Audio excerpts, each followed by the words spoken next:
Hello, this is Crystal Racing with my view of things that you can ask me about Formula 1. One like equals one F1 based opinion. However, I'm going to do a YouTube video on this. So, let's start off with my favourite driver. Of course, you probably know this by now.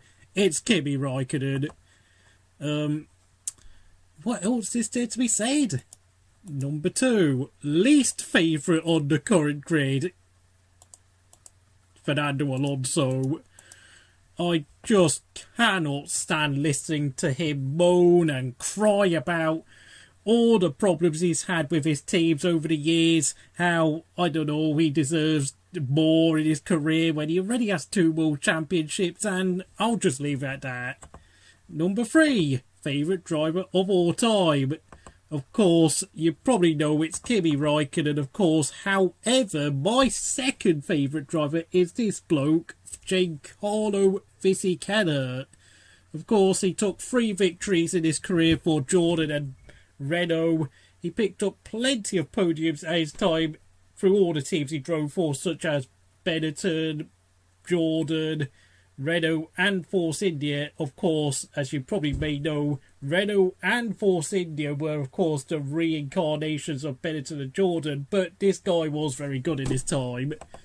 Number 4, favourite F1 team ever, and it's got to be, for me, 2 teams. Jordan for their ability to produce cars on a shoestring budget and compete for podiums and wins, where of course they picked up 4 wins with Damon Hill, Heinz Frentzen, and of course this bloke Giancarlo Fisichella at that crazy 2003 Brazil race, and Minardi for their ever-fighting spirit despite the fact that they were always struggling, and for giving young drivers like this guy Justin Wilson a chance. Then of course, who are my favourite F1 team? It can only be Sauber. Of course, they'll be employing my favourite driver Kimi Raikkonen for next year, and I hope they do well, since of course they are getting a lot of Fiat money at the moment. Number 6, most underrated driver on the current grid.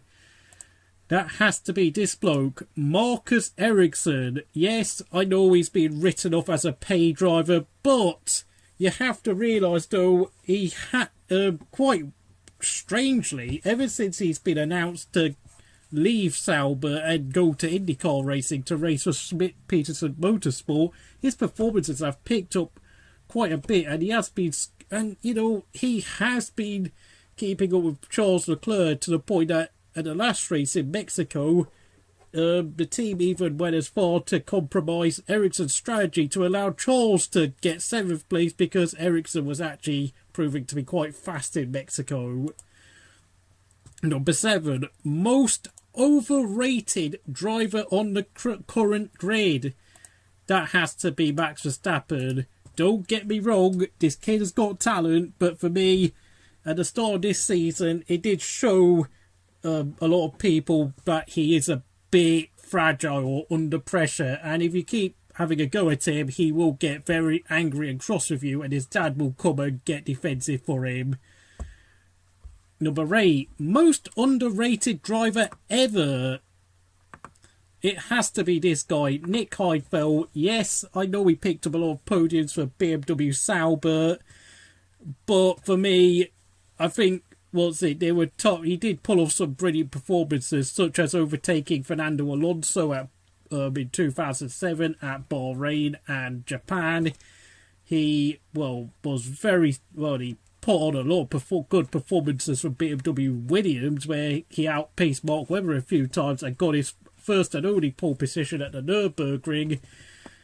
Unfortunately, though, his career did run out of steam when he joined Renault, who decided to sack him for Bruno Senna. Number 9, most overrated driver ever. It has to be this bloke, Gilles Villeneuve. Yes, he was amazingly fast on a good day, but for me, he was very erratic. He could make a lot of mistakes, and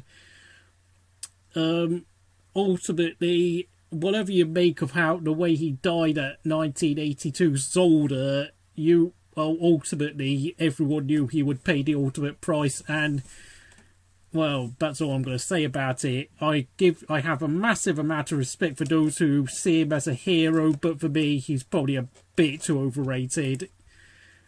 Favourite F1 track right now, and that has to be two circuits. Shanghai, for its tendency to produce some quite dramatic races, like in the past few years, such as 2007, where Kimi Raikkonen won to save his championship hopes. The year before, that hard-fought race between Alonso and Schumacher. And then, of course, this year, where Daniel Ricciardo won after the safety car period. And then, of course, also COTA, where, of course, a lot of fast-flowing sections, quite a challenging circuit for the drivers. And, of course, Kimi Raikkonen's long-awaited victory after 5 years here, just a few weeks ago here. His 21st career win. I was absolutely ecstatic. Favourite F1 track ever? Very tough question, that one. I've got quite a few.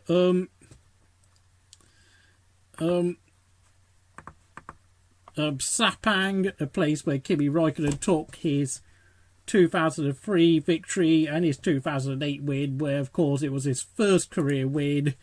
I was only 12 years old at the time. I was absolutely delighted. I had been watching live from 7 o'clock in the morning, and my goodness, that was the moment I knew I was going to be a Kimi fan.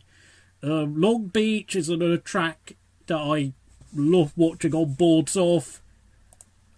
Zandvoort, a circuit I would love to see come back onto the Formula 1 calendar. Wonderful, very, very twisty track, but despite its twistiness, it can be very fast and flowing and a lot of overtaking opportunities. It's produced a lot of strange results, such as James Hunt winning quite a few times, and and of course Adam Prost and Nelson Piquet coming to clashes. And then, of course, number 12, who is the greatest of all time? It's got to be Alain Prost, the most consistent, cleverest driver of his era. I am pretty sure that if he was around in the hybrid era right now, I think he would give Lewis Hamilton a real go for his money. He did have a few impressive performances, such as the 1982 Brazilian Grand Prix, where he came from a lap down, and the 1990 Mexican Grand Prix, where he started 14th but won the race. Of course, unfortunately though, his career does seem to be remembered more for being outpaced by Ayrton Senna more than anything else, which I think is extremely unfair. Number 13, which is my favourite era of Formula 1 cars. Easy. The V10 era from 1995 to 2005. The loud, screaming revs of the V10s. Limited grip, increasingly narrowed down wings. For me, they were real challenges for really hard for the drivers to drive, even when they had traction control to armour themselves with. Least favourite era of Formula 1 cars? It has to be the hybrid era that we are under right now. My God, the racing really can be quite bad at times. I have to say, there's too much reliance on DRS and a lot of gimmicks like the Pirelli tyres having to go off. And unfortunately, I think a lot of people probably agree with me this one, but I think there's too much reliance on artificial devices to make the races exciting. Number 15, if you could bring a tyre supplier back, which one? Michelin. For me, they produced some amazing tyres. The cars had a ridiculous amount of grip when they used them. And I, for one, would love to see the French tyre company come back, in spite of the fact that they did cause the 2005 Indy scandal. Number 16, which is my favourite F1 car of all time, the McLaren NP420.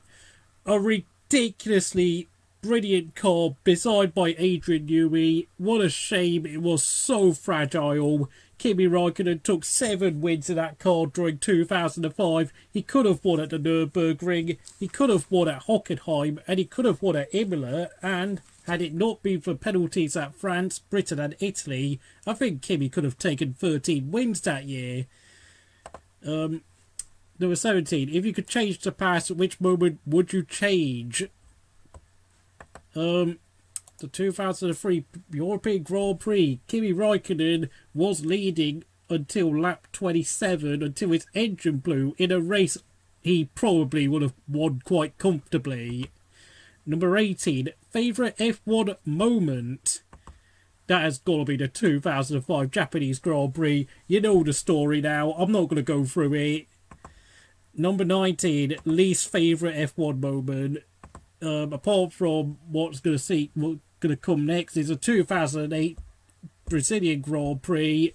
Felipe Massa thought he'd won the race and the World Championship, only of course for Timo Glock to be struggling in the wet and for Lewis Hamilton to sneak through to take his first world title. Most heartbreaking moment in F1. R.I.P. Jules Bianchi. Number 21. Spa, Monza, Silverstone, Monaco, Hockenheim. Get rid of one of them.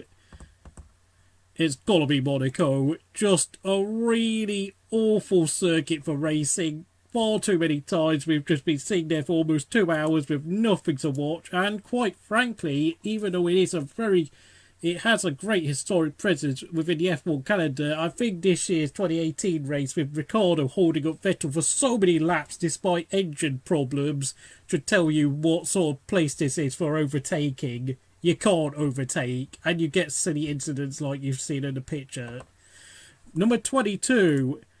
Imola, Nürburgring, Jerez, Estoril, Brands Hatch. Which one would I bring back? Estoril.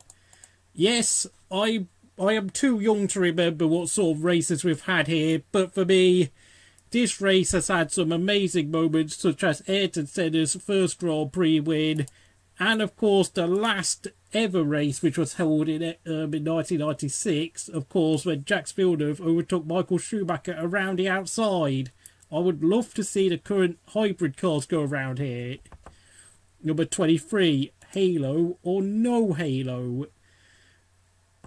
That's got to be yes. Just look at this picture with Charles Leclerc having the halo protected for Fernando Alonso at Belgium this year. Number 24, favourite livery. It's got to be the 2000 Prost car, and a wonderful navy blue colour, but unfortunately, of course, it is well remembered. The Prost team finished last, lost most of their sponsors, and unfortunately went bankrupt at the end of 2001. Least favourite F1 livery. That has to be the BAR 01 chassis. The first year British American Racing entered Formula 1 with trying to have both cigarette brands 555 and Lucky Strike over their cars. The intention was one would have 555 and the other one would have Lucky Strike, but they had to combine the two because, of course, FIA regulations stipulate that the two cars every team runs must have the same livery. Number 26. Which driver did not deserve their title? It can only be Jacques Villeneuve.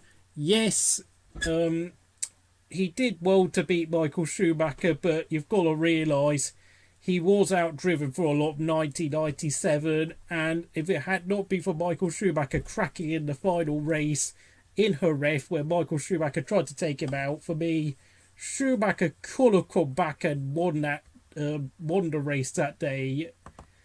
Number 27. Which driver deserved the title the most? That's got to be Mark Webber. Yes, I know he's finished third at least 2 or 3 times in his career. He never finished runner-up, but for me, had he had slightly better luck, especially during 2010, I think he could have been a world champion that year. Number 28. Pay drivers, yes or no? And my answer is yes to pay drivers.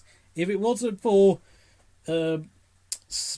drivers being able to land seat mostly due to sponsorship. We would have never had Michael Schumacher, Fernando Alonso, Niki Lauda today, but three. But of course, not Lance Stroll. Sorry.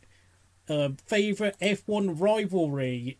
That has to be Mika Hakkinen versus Michael Schumacher.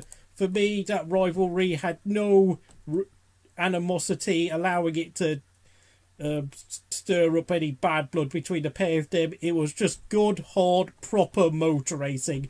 No handbags, no bitchiness, no just none of the kind of drama you get with other rivalries we see, like Senna versus Prost, and of course Hamilton versus Rosberg. And finally, most unlucky driver today, and my answer for that one is Vittorio Liozzi. Yes, he was a member of the Red Bull program back in the mid 2000s. In his first year of 2005, he only did 4 races because, well, apparently the team were kind of annoyed by his lack of commitment. But for me, he had some real speed. He consistently outpaced Scott Speed in 2006 and 2007, and had it not been for Sebastian Vettel coming along in the latter stages of 2007, maybe another team would have looked at him and thought, you know what, this guy is worth a seat. But unfortunately, after 2007, he was kicked out. He had to go to Force India to become a test driver. He returned full-time in 2010, but unfortunately the team were not impressed. He did one more year in 2011 with HRT, but after that, nope, he was forced to call time on his career. So thank you for watching this video. Please like and subscribe, share this video, subscribe to me, Crystal Racing, and I'll see you again next time.